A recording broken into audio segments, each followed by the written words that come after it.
ఈరోజు దేవుని వాగ్దానము.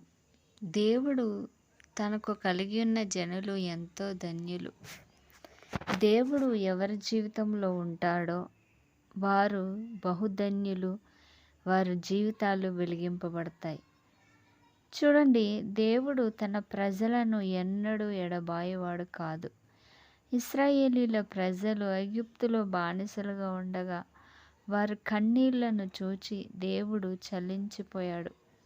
మరి మోషేను పంపి ఐగుప్తులో ఉన్న తన ప్రజల్ని విడిపించడానికి మరి ఎన్నో అద్భుత కార్యములు జరిగించి దేవుడు తన ప్రజలను రక్షించి ఉన్నాడు.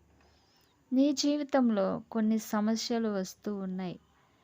అయితే నీవు కన్నీళ్లు విడుస్తున్నావు, ఒంటరిగా ఏడుస్తున్నావు, ఎవరు నన్ను చూడట్లేదని నువ్వు అనుకుంటున్నావు. కానీ ప్రభువు నిన్ను చూస్తూ ఉన్నాడు.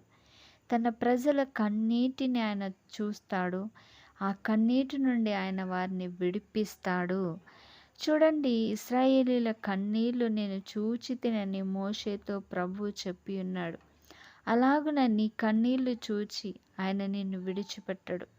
ఒకవేళ నీవు దేవునిగా దూరముగా వెళ్ళుట చేత తప్పిపోయిన కుమారుడు ఎలాగైతే తండ్రిని విడిచి దూరము పోయిన తర్వాత ఎన్నో కష్టాలు అనుభవించి తన తండ్రి ఇంటికి వెళ్ళాలనుకున్నాడు, నీవు ఆ విధంగా తప్పిపోయి ఉండవచ్చు.